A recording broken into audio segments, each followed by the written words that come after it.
dear colleagues and friends, I intend speaking on the changing narratives and shifting terrains of early medieval history. And in that context, what I would basically like to basically say is that, as most of us are aware, in the later part of the 50s and 60s, we find a significant shift that happens to take place in the writing of early medieval Indian history, and particularly also in general in early Indian history as such. And this was largely possible because of the intervention of people like Didi Kosambi and R.S. Sharma. Now, if you see, what these people have done is that uh, these people try to create larger patterns of Indian history. And when you say larger patterns of Indian history, what they're interested in is that what were the stages that marked the history of India, and within these stages, what are the overall patterns that basically become visible. Now, these kinds of writings brought in issues of historical change, issues of what you call time into consideration. Now, when I say that, the point that I'm trying to make is that what these people went on to argue is that in India, you had not a homogeneous, what you call pre-Sultanate history or homogeneous ancient history. Indian history, almost up to the 13th century, could be largely seen in two categories: the early historical and the early medieval. The early medieval was contrasted with the early historical, and the early medieval was equated with what Kosambi and Sharma went on to argue to be Indian feudalism. Now, the point is, when you look into this whole story of Indian feudalism, what does it basically constitute? What it constituted, according to these historians, in the course of the mid 50s to the mid 60s, is that Indian feudalism was predominantly an agrarian economy to the exclusion of the non agrarian sector. That is, urbanization, trade, money, these were simply not what you call as much prevalent as the agrarian economy. Now, the point is that this economy that you had was dominated by landlords, samantas, and the peasants. The political world was fragmented territorially and politically. And so, what you had is personalized subordinacy. And so, this whole system was basically held together by things like bhakti, the temple, and feudal mentality, and so on. Now, these writings that basically surfaced, now these writings were not happening on a clean slate. These were happening in the background of the imperialist and the colonialist writings. Now, how did the imperialist and colonial writings differ from these writings that we are talking about? Now, the colonial and the imperialist writings differed in the sense that the colonialists tried to basically characterize all earlier Indian achievements as absence of history, in terms of the absence of cultural inheritance of the Indians, and so on, which the nationalists tried to argue was not entirely true. And the nationalists put together new data to make the larger argument that what the colonialists were arguing was historically not acceptable. And so the nationalists tried to make modifications in the colonialist arguments to suit their own interests. However, if you look at it historiographically, there was no much difference between what the colonialists said and what the nationalists said. Besides the fact, as I mentioned, that new data was collected to disprove colonial writings, new data was collected to suit interests of the national historians. Now, the point is, what is that one is trying to basically argue? Why is it that the colonial historians went on to argue that India had no cultural inheritance? Why did these colonial historians went on to argue that India has no sense of history? The point is, early 19th century was characterized by what we call identity formation. And when we say identity formation, that is the time when you find that identities could also be constructed with reference to the other. And when you say the reference to the other, the Indians were the other, the native Indians were the other, Indians were the colonized, And therefore, very conveniently, one could say that Indians don't have these qualities or traits which the Britishers have, which the Westerners have. And therefore, it's a sense of Indophobia because colonialists were basically now administering parts of the country, and therefore there could be no commonality, there could be no common achievements between the colonialists and the colonized. And therefore, that in that situation of Indophobia that is being created, that you have these kinds of things happening. And it is this, again, this kind of tendencies that you find the writings in post independence India, headed by people like Kosambi and Sharma, created new tendencies, new trends, and so on and so forth. Now, these writings that Kosambi and Sharma created, now these writings were not all homogeneous writings. What you would find is that normally we talk about Kosambi and Sharma as if they are saying the same things. But frankly speaking, they were not saying the same things. If you look at it closely, what you would find is that there are differences between what a Kosambi does and what a Sharma does. Largely because Kosambi looked for affinities. Sharma looked in terms of cause and effect. Let me explain that. Now, for Sharma, what happened is that you had a feudal economy, and therefore the society also had to be feudal. And once you have a feudal economy and a feudal society, the culture, ideology, the political system, they also are characterized by feudal tendencies. And therefore, it's a cause and effect consequence that basically ties on these kinds of things. Now, for a Kosambi, what he would say is that there are these tendencies that are visible in economy. These are the tendencies that you see in society and polity. And so there appears to be an intellectual affinity between these different strands. And therefore, the different strands seem to converge at some point. Now, why they converge, how much they converge, is for the historian to identify. And so that is the distinction that you have between a Kosambi and a Sharma. Now, later on, you have a gentleman called R.N. Nandi, who worked in Karnataka and adjoining areas, coming up, also working within the feudal paradigm. If you look into what this gentleman said, what you would find is that Nandi would argue that unlike what Sharma said, that if you look at Indian feudalism, 6th, 10th centuries were one phase, and 11th, 12th centuries were another phase, and there was a break at the end of the 10th. Now, for Nandi, there was no such break.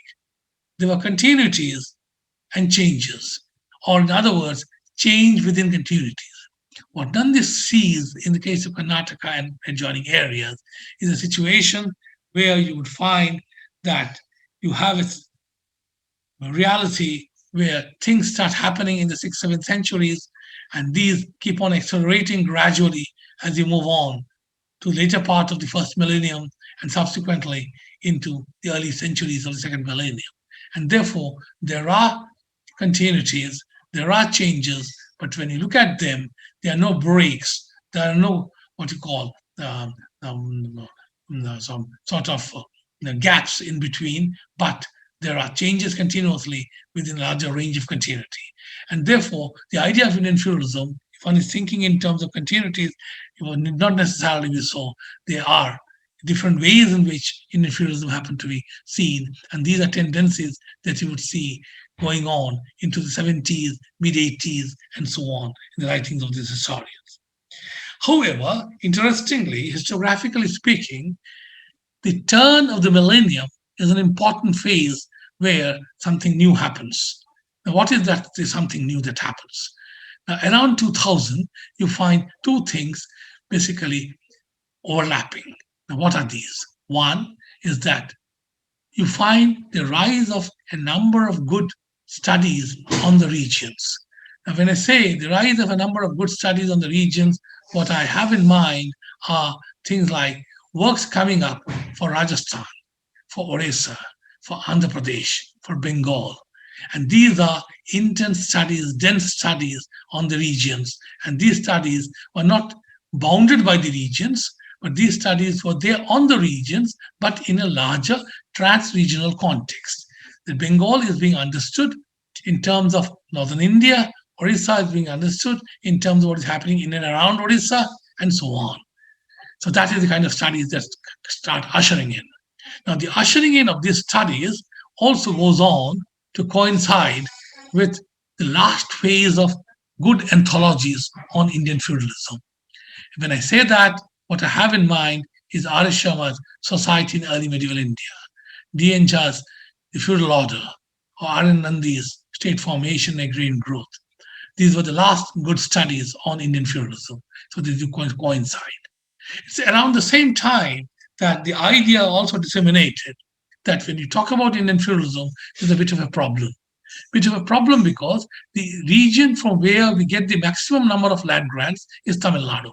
Thousands of land grants we get from Tamil Nadu. But interestingly, when you put the data together, what you understand is that they constitute only 20% of the cultivable land. Now, if land grants constitute 20% of the cultivable land, which were given to brahmanas, temples, monasteries, viharas, and so on, then what remains is 80% of the land was under the control of royalty, under the control of the state. And therefore, when you make a theory, you don't make it on the basis of 20%. You should have made it on the basis of 80%. So when 80% of the land is not granted, then the idea of Indian feudalism comes under a big question mark. So that is what was being realized around 2000. Now, in the meantime, a new kind of historiography comes in to play. Now, what is this new historiography? Now, this historiography comes into play in course of the 90s in the writings of people like B.D. Chattopadhyay, Hermann Kulke, and many of the followers. But if you look at the genesis of that historiography, the genesis of that historiography can be pushed back into the 80s and even mid-70s. And so this historiography is largely known as the integrative model of state formation. Now, it's called integrative model of state formation, but actually it talks about integration of state, society, culture, economy, and so on. Now, let me explain what it basically stands for. Now, this is seen as a historiography which emerges in opposition to the Eurocentrism of Indian feudalism. Now, the Eurocentrism of European feudalism, largely because the idea of Indian feudalism, many believe, was derived from the European inspiration. And here, when these new ideas come in, these ideas are seen to be trying to understand Indian history on its own terms. What do you mean by Indian history on its own terms to be understood? What it basically goes on to tell us is that if you look at the early medieval centuries, roughly the 4th to the 13th century, the 4th to the 13th century, first of all, can be classified into 3 broad chronological areas. Now, what are the 3 chronological areas? The 4th, 7th, the 7th, 10th, and the 10th, 13th centuries. Now, why are that these 3 blocks created? The reason is things start happening simply and on a small scale during the 4th, 7th. They intensify in course of the 7th, 10th centuries and further intensify in course of the 10th, 13th centuries. And therefore, in any area that you might talk about, economy, society, technology, culture, politics, in all these areas, intensification, acceleration takes place gradually from one stage to the other. I'll explain that. Now, when you say intensification takes place, what are the historical processes at play? The historical processes at play when you're talking about are, for example, 1, local state formation and the extension of state society. What does it mean? What it means is that state systems, they expand into areas where there was no state or into pre-state areas. When I say that, any one of you can stand up and say that, sir, what are you talking? The Mauryans are extended all over the country. The Satavahanas are extended all over the Deccan. Now, the point that we got to remember as students of history is that when the Mauryans extended, the Mauryans did not extend evenly all over the country. They extended horizontally, fine, but vertical penetration was uneven. The state was unevenly present in different parts of the country. A good example of that is if you look into the area of Maharashtra, if you look into large parts of Andhra, if you look into central India, there are no Mauryan inscriptions. It suggests that the state was unevenly present. Most of the records of the Mauryas are concentrated in northern India and its fringes. Material growth under the Mauryas is confined to northern India and its fringes. Beyond that, there are what people would call the peripheries. And therefore, what you call the metropolitan center is in northern India. And beyond that, there are some core areas. And beyond that, there are the peripheries. And therefore, it was uneven presence of the state, uneven response of the state, which then what you happen to grow gradually. The similar things can be constructed for the Satavahanas under the Deccan. And therefore, the whole story of local state formation, extension of state society in areas whether it's Bengal, it's Gujarat, it's Maharashtra, Karnataka, Orissa, all this happens essentially in the 4th, 7th centuries and after. And so that is what is happening. Now, when you say local state formation is happening, what do you mean? What you mean is local societies are getting hierarchized, stratified. Rulers and ruled are gradually emerging. Ruling capital cities are evolving. Some officials are coming up, and so on. Along with these developments, what are also happening is agrarian growth and expansion. Now, when you say agrarian growth and expansion, what you're basically talking about is that local tribes, or what we call local people, or the autochthons, are being peasantized. Now, when autochthons are being peasantized, what is that one is basically arguing for? Is that more land is being brought under cultivation.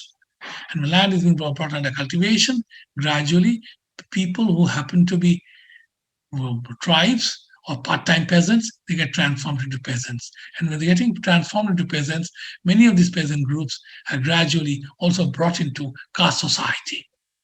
And when you say caste society, I don't want to explain that, all of you would understand.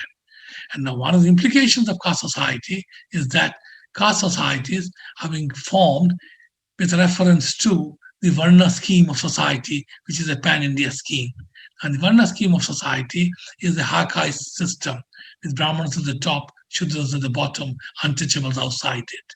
And therefore, hierarchization of society with reference to the Varna system becomes possible, and these things are happening.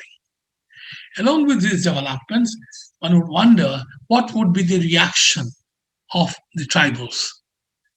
Now, to take care of the response of the tribals, or to keep the tribals happy, what is happening is, in this particular period, cultic integration is taking place. And when I say cultic integration is taking place, various deities of the tribes are gradually being assimilated into Brahmanism. And when you get into this, this is happening all over, region after region. I'll give you one or two examples to make the larger point. In Orissa, if you get into central parts of Orissa, there's a deity called Kambeshwari, or pillar of the post. Now, that deity is being brought in as a mother deity and subsequently as a manifestation of Durga, and becomes the sort of tutelary deity of some ruling houses. And so Kambeshwari, gradually, when it is Sanskritized, goes on to become Stambeshwari. Now, that is one good example. Similarly, if you get into Mewar, southeastern Rajasthan, there's a cult called of Ekalingaji. Now, in the Ekalingaji cult, you have the gradual integration of deities like Vindhyavasini, deities like Ghatavasini, and many more. Like your Kambeshwari gets integrated in the cult of Jagannath in Orissa, similarly, this Ghatavasini, Vindhyavasini, Banamata, and so on get integrated into Ekalingaji. And so, by integrating these deities, the cultural aspect of the tribes is being integrated into Brahminic society. And that's how the integration of the tribes becomes that much easier and a little more enhanced and faster. And that's how what you call things go on to happen. Along with these developments, as you move on to the end of the first millennium AD and the beginning of the second millennium AD, you find other processes gradually coming in. Regional traditions start being formed.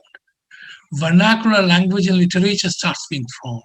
Now, when I say vernacular language and literature, what I mean, a Assamese, a Bengali, a Marathi, a Kannada, a Telugu, they start emerging. A script and a language gradually evolve.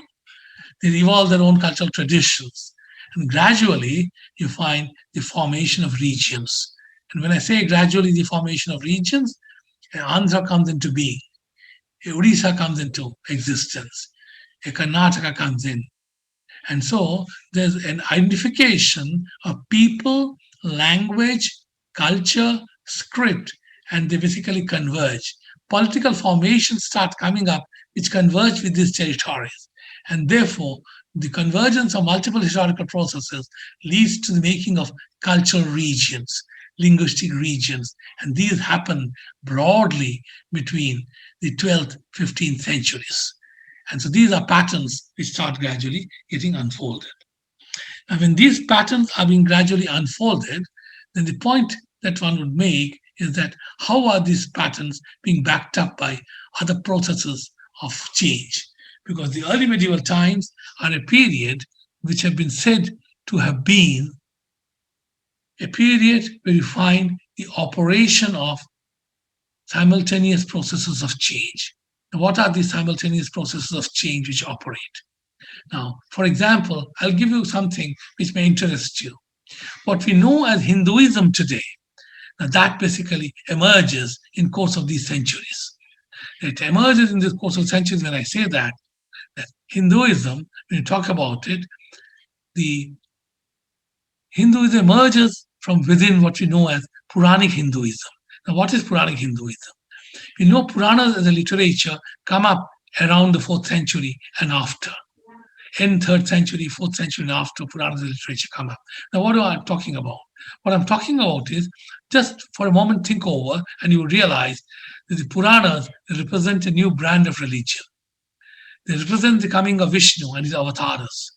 They're talking of Kurma Avatara, Matsya Avatara, Rama, Krishna, or you're talking about Shiva, his family, his followers, or you're talking about Sakti, the mother goddess, or Devi, and her multiple manifestations. They all come up in course of the Puranas. What was there earlier? What was there earlier was Vedic religion, Brahmanism. Who were the deities there? Indra, Agni, Varuna, Aditi, Marut, and so on. But with the coming of Vishnu, Shiva, and Shakti, the Vedic deities, they get subordinated, they get marginalized. Increasingly, it is Vishnu and his avatars, Shiva, his family and followers, Devi, a mother goddess and her manifestations, which come to the fore. These deities happen to be iconized in course of the 6th, 7th centuries. When I say iconized, now they are given a particular shape, they're given particular features, characteristics. If you look into the Chalukya art at Badami, at Aihole, at Pattadakal, if you look at Pallava art at Kanchi, at Mamalapuram, you find the Shiva, Vishnu, Ganesha, Kartikeya, Durga, they're all represented in certain forms. And these forms thereafter continue in the temples which start rising from around the 7th century and after. Bhakti comes in, temple cults come in, and then what you call is your quote unquote Puranic religion is on the ascendant. And so what we call as Hinduism today, all that emerges in course of the early medieval centuries. And that is something that we should keep in mind. Now, when you're talking about Hinduism, the other important point that we got to remember is the way Hinduism emerges, it is not a Semitic religion. Now, when I say Semitic religion, that if you look at Christianity, if you look at these Islam, if you look at Judaism, there's one text, one God, one community of believers. But when you look into Hinduism, it's a conglomerate. That I might worship Shiva, but I'm not against Vishnu. And vice versa is all possible. And therefore, there are multiple gods, multiple deities, it's a conglomerate. Now, Hinduism is a conglomerate of different kinds of sects, almost like the way it happens with Buddhism and Jainism. Buddhism has your multiple sects, including Vajrayanism. Jainism had multiple gachas. And so, what you call, Hinduism also had several of these sects and so on. Now, effort to homogenize Hinduism are ultimately made as late as the early 19th century by British,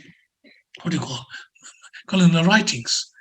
And so these are tendencies that need to be basically seen and kept in mind.